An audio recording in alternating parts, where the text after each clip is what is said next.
Hey guys, welcome back to my channel. So today we're gonna be chatting about one of my favorite parts of my entire makeup stash, which is my eyeshadow palette collection. Now, back at the beginning of the year, I did a pretty ruthless declutter of my entire makeup stash. I did a whole series, it was a week long, I filmed 5 videos, I can link the playlist that has all of them for you up in the cards here in case you haven't seen it yet. But when it came to my eyeshadow palette collection specifically, I think I decluttered like 40% of the entire thing. I was pretty good about letting go of stuff that I wasn't using. I passed all of it on, unless it was super old, to friends and family and people that would appreciate it. But at the end of the day, I still had quite a few palettes left, and with a couple of new additions that I've received in PR and subscription boxes, etc., my current total is 33 palettes.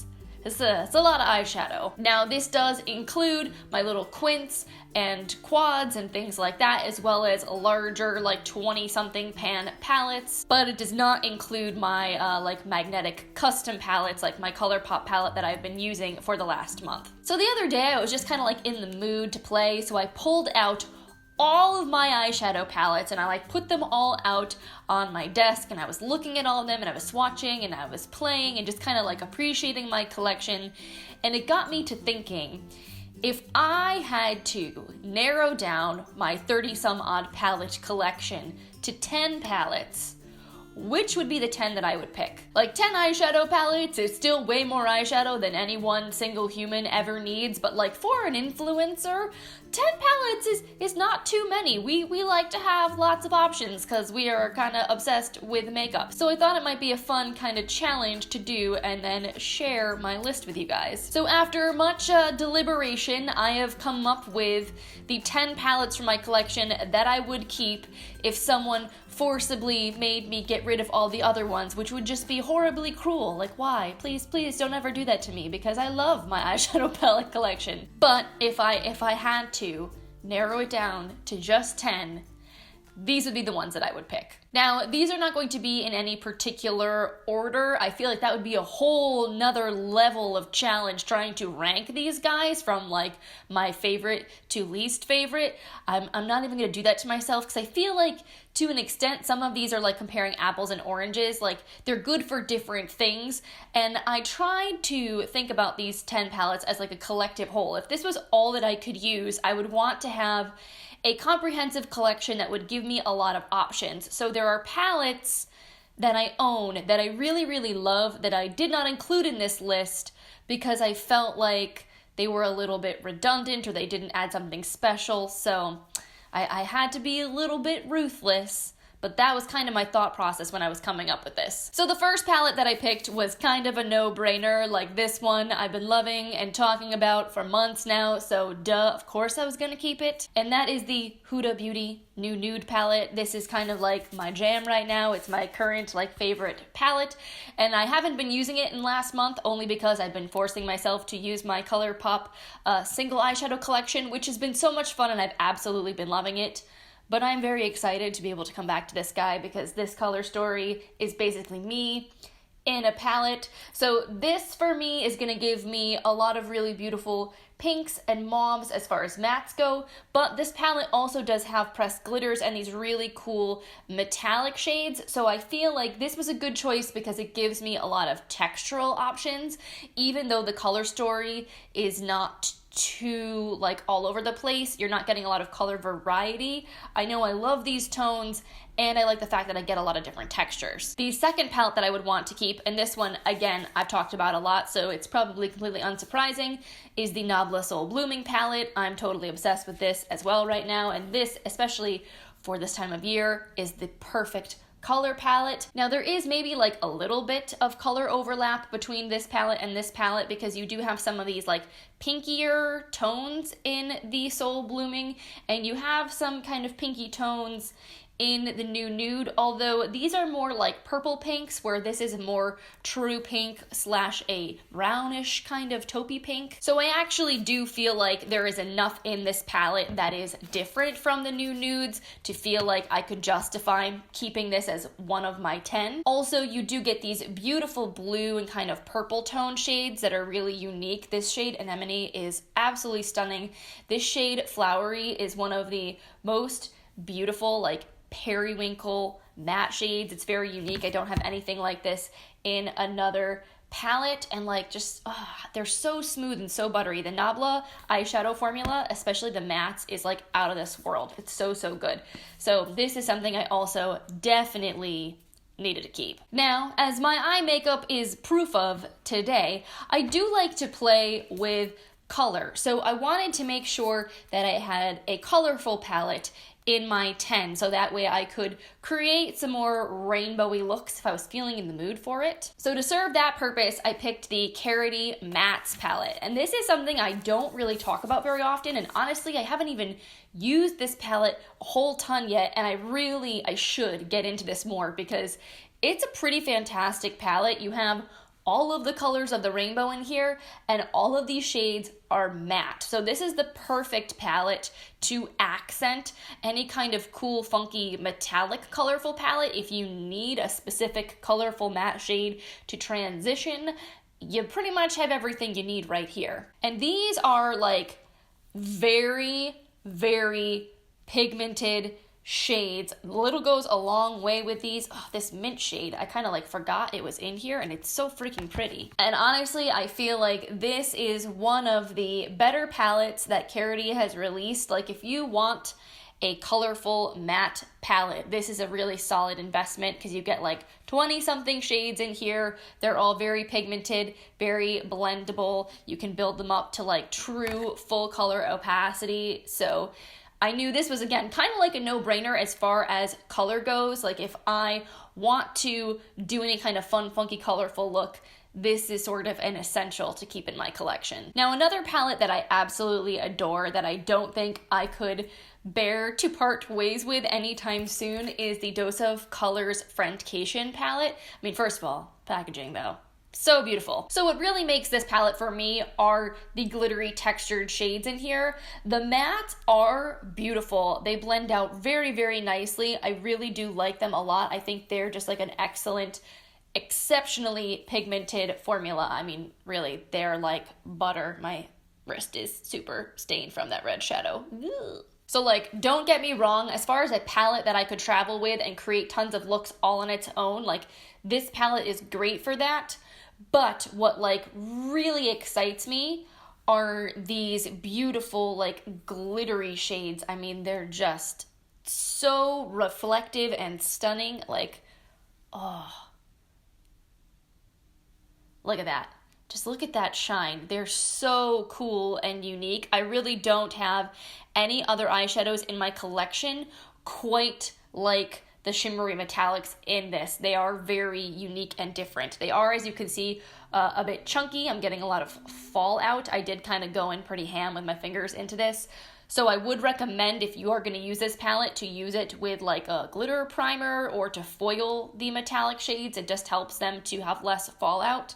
But man, let me tell you, the effect that they give on the eyes is so unreal. It's really beautiful. So that is why I knew I needed to keep this. So now, something that I feel like is a bit underrated, but that I personally know I would miss if I didn't have it in my collection, is the Milani Most Loved Mattes palette. I use this palette all the time, especially with my eyeshadow singles, my liquid glitters, my pigments, like all of my cool, fun, really sparkly stuff. If I just need some basic mattes to throw into the transition, this is the palette I'm gonna reach for. And what's nice is that you get some really warm tone neutrals, you get some purpley shades, and then you get some just like standard brown, very neutral tones. And it's just very versatile. It's boring, but the quality of these is really, really nice. They're very smooth, very pigmented, they're easy to work with, and I just really enjoy these shadows a ton. So I feel like this is just a practical palette. Like if I could only keep 10, I feel like this is one I would still get a ton of use out of, because it's just nice to have a variety of neutral matte shades to use for blending. Now this 6th palette is one I definitely don't use enough, but it's so beautiful, and I feel like the quality of these shadows is so good that even though I have other palettes in my collection I use more, I would keep this palette over those because I feel like it's just unique and special and I should use it more. And that is the Alamar Cosmetics Reina del Caribe palette Volume 1. This is just such a stunning palette. It gives me such tropical vibes. It's very summery. Probably the reason I haven't used it as much is because it's been so cold and kind of blah for the last 6 months. This is to me something I get more inspired to use when it's warm. So hopefully now that spring is here, I can return back to this palette. But these blue metallic shades, really all of the metallic shades in here are like out of this world amazing. So pigmented and foiled, and this is just swatched dry. You know, like look at that. How absolutely stunning are those? And honestly, the mattes are really nice too. They're also very smooth, very buttery, very pigmented. I mean, they feel just so lovely. And look at that. I mean, really, it's such a cool palette. It's so good. I don't know what's wrong with me. Like, it really does bother me that I don't use this more, because I feel like it's just a stunning palette. The color story is really fun. It's easy to work with. It's really just that I'm a butt. I just have other things that I've been distracted by. So if I could only keep 10 palettes, I think this one would definitely still be one of them, because it's just too pretty to pass up. So this 7th palette was a bit of a challenge for me, because I knew I wanted to keep one of my Persona Cosmetics palettes. I absolutely love their eyeshadow formula. I think it's incredible, especially for the price, which is very reasonable. And the Identity palette is bigger, it has more shades, so at first I was like, well, I should keep that one just because it's a little bit more versatile.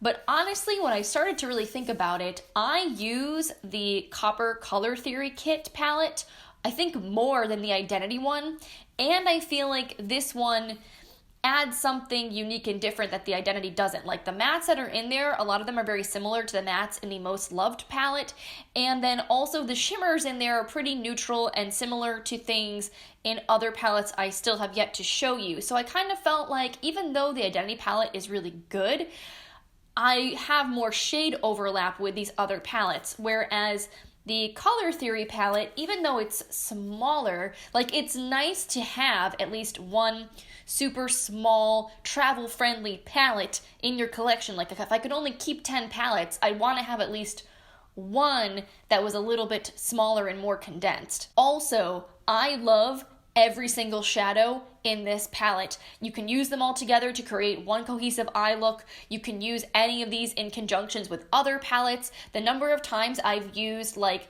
this lightest shade, the brown transition, and the darkest brown with other things in my collection, like especially pigments and glitters and stuff like that, just so many times. It's just, this is such an easy palette. Every shadow performs so well and is so easy to work with. It's just like a total joy to have in my makeup collection. I really, really love it. So this is something I feel like if I didn't have it, I would really miss it.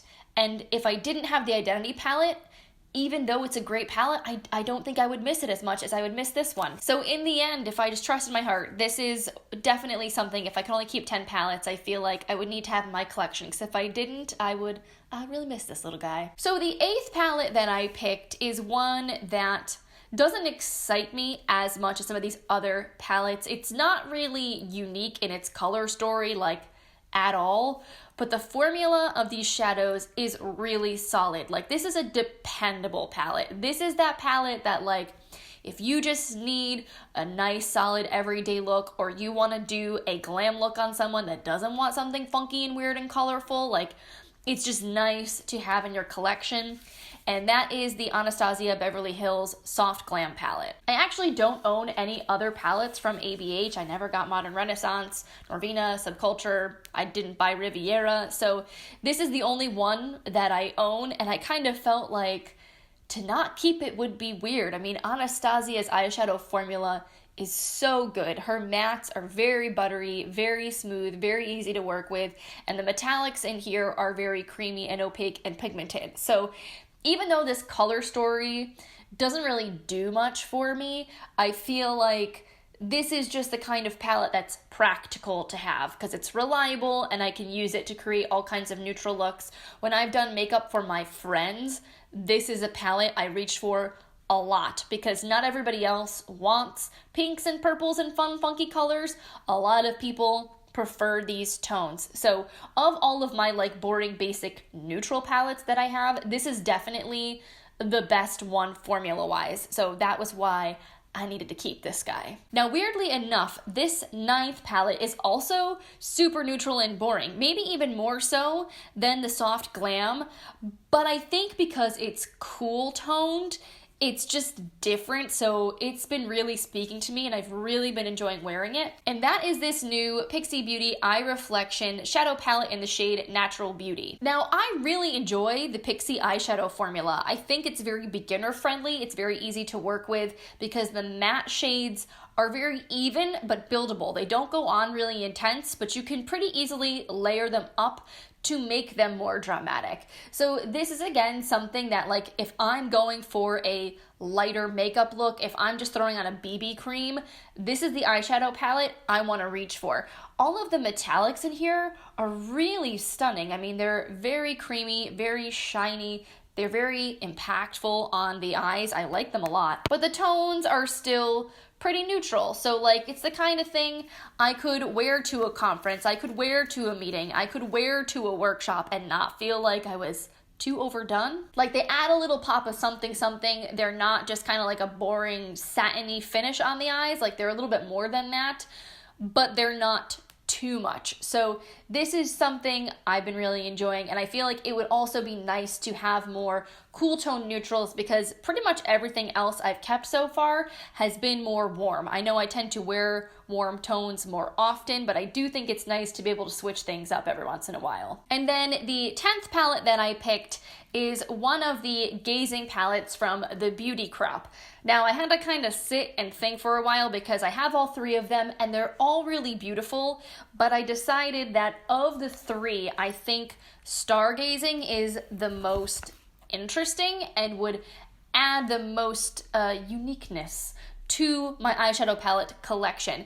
This one definitely is not like a standalone palette. This is something I would want to use with other shadows because it's all metallic and pressed glitters. There are no mattes in here and they're all colorful, really funky, vibrant shades. They definitely can like be paired together, but I feel like this is a palette that needs some mattes to kind of anchor it. But I know I have no shortage of mattes in the other palettes that I picked. So like I have the Carroty mattes. If I want to go super colorful, I could use these as like pops of shimmery funness on the lids and use the Carroty mattes in the transition. Or if I wanted to go more neutral, I have the Most Loved Mattes palette, and then I could just apply one of these as like a pop of color on the lid. So this is just something I feel like that's fun and that adds like an element of something different if I want to get more artistic with my looks. And these shadows are awesome. Like I think this is honestly the best formula that the Beauty Crop has come up with. These metallics are very, very creamy, and then these pressed glitters are like so cool. They definitely go on like very intense. So there's the, look at that blue, how fun is that? And then this is kind of like a more taupey metallic, and then this is the glitter. So these are the shades right here, and I just think it's a lot of fun. And this palette retails for less than $25. I think it's awesome for the price. So yeah, even though I like the other Gazing palettes, I feel like this one is definitely the most interesting. Sun Gazing is just kind of very warm, a lot of gold and brown tones, and then the Dawn Gazing is also really pretty, but it's also very monochromatic. It's pretty much just straight up berry tones, and I felt like with the new Nude and the fact that that did also have pressed glitters and cool shimmery shades, it would be too similar to that. So this just felt like it made the most sense to kind of round out my collection. All right, guys, so that wraps things up. Those are the 10 eyeshadow palettes that I would keep if I was forcibly told to only keep 10 out of the 30-something that I have. I feel like it's a pretty nice curated collection. I feel like I would be able to create pretty much any kind of look I wanted with those 10 palettes. And it's funny because in doing this, it makes me feel like, do I really need anything else? Like, of course, I am tempted to want to go buy new eyeshadow palettes, but when I really think about it, I mean, I do have pretty much everything I need right here in front of me. So I cannot complain. I'm pretty fortunate to have a pretty awesome makeup collection, and these 10 palettes in particular are wonderful, and I really love them, and I'm happy to have them in my stash. And of course, I would love to know what are the palettes you would keep out of your collection. Like, if you're not totally crazy and addicted to makeup and don't have a million palettes, that's totally cool. What if you could only keep maybe 3 or only keep 5, whatever makes sense for the proportion of your collection. Leave a comment down below and let me know what are like your top 3 or your top 5 palettes that you have on hand. And let me know what you think about the 10 that I kept. Do you think I made a good decision? Do you think I should have kept something else? Like, if you know I have other palettes in my collection, is there one you think I should have swapped out? Let me know your thoughts. And of course, if you are a YouTuber yourself and you also want to do this, I would love to see your take on this video and what palettes you would keep in your collection. So definitely let me know, tag me on social if you decide to do that. And on that note, I'm gonna let you guys go, but I hope you have a wonderful rest of your day, and I will see you in the next one. Bye, guys.